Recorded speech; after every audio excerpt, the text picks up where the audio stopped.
Why do I feel so sad? The hidden biblical code about it. When sadness becomes a maze. There are days when sadness arrives without warning. Like a shadow creeping in silently, it wraps around every thought, weighs on your chest, and turns even the simplest moments into invisible battles. You wake up, but it feels like something inside you is still asleep. You walk through the world, yet it seems as if you are standing still in the same place. And when night falls, that silent pain becomes even stronger. Maybe you've asked yourself, why me? Why do I feel this way? Has God abandoned me? This is one of the hardest questions to answer. Because when we are broken inside, any answer feels too far away, and any hope seems too small. But what if this sadness wasn't a mistake? What if, instead, it was a sign? Something your soul senses before your mind can understand? What if there was a hidden purpose in this pain? The Bible shows us that sadness is not just a feeling. It can be a foreshadowing of transformation. It is not an end but a path.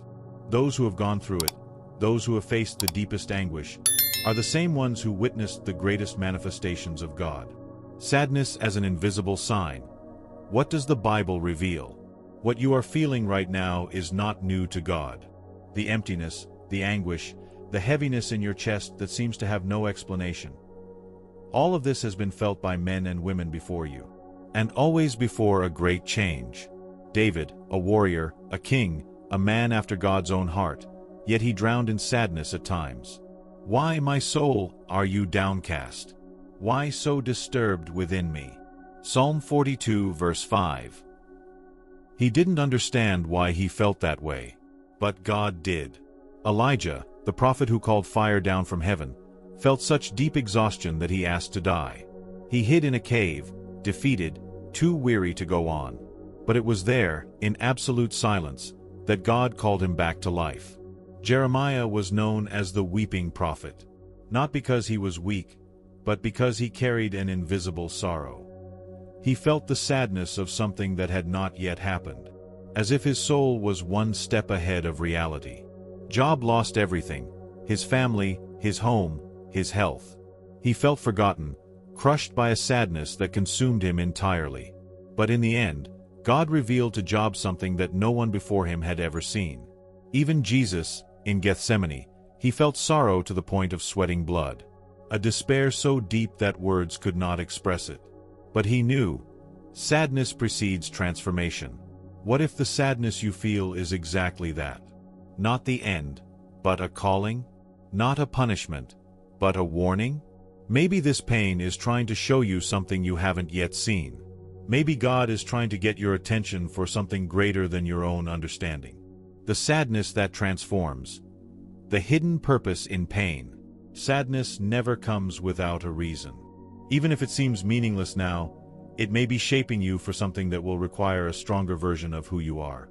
David was anointed king, but before reaching the throne, he had to endure years of persecution, abandonment, and uncertainty. In his darkest moments, he learned something that no victory could teach: absolute trust in God.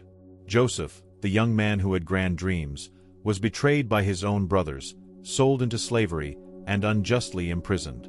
But every one of those pains prepared him to become the governor who would save an entire nation.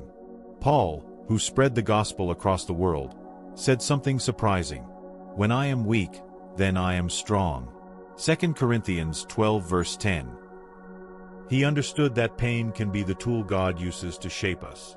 Suffering can be a school. But it becomes a cruel teacher when we refuse to learn from it, when we try to run, deny, or hide.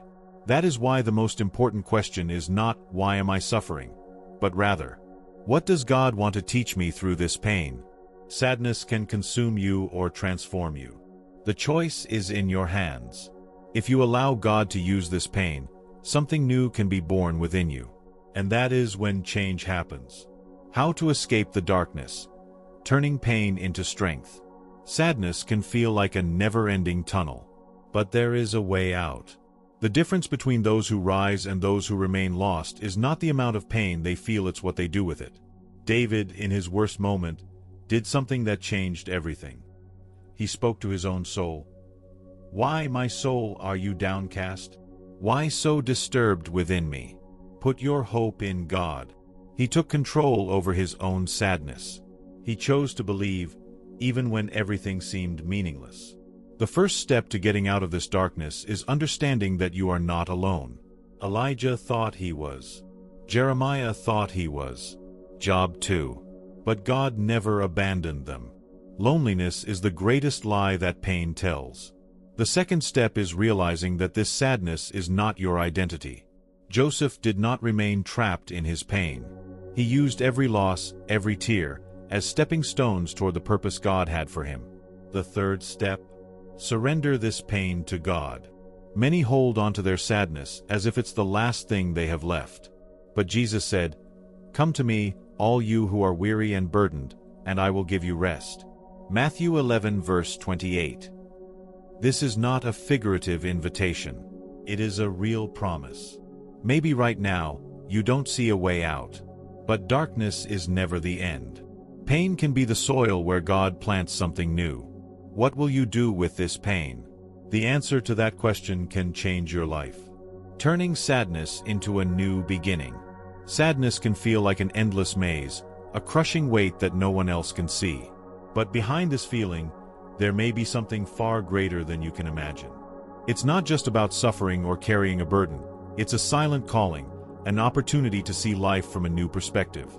If there's one thing Scripture teaches us, it's that pain is never wasted. David, in the midst of persecution, found a strength he never knew he had. Joseph, in the depths of prison, was being shaped to become a leader who would save an entire nation. Elijah, in the despair of loneliness, heard God's voice in a way no one else had experienced.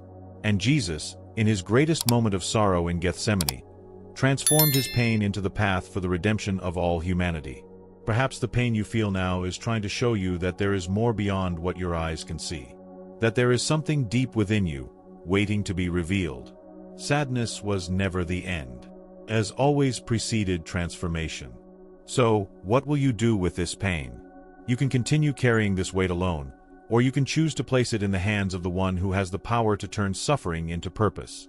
What may seem like an open wound can become a doorway to a new phase in your life, a phase where God takes every broken piece and transforms it into something you never imagined. If this message touched your heart, subscribe to the channel now, like this video, share this message with someone who needs hope. Leave a comment below, tell us your story. We want to know how this message helped you and how we can continue bringing light to your path. You are not alone. This pain does not define you. It may be the beginning of something great.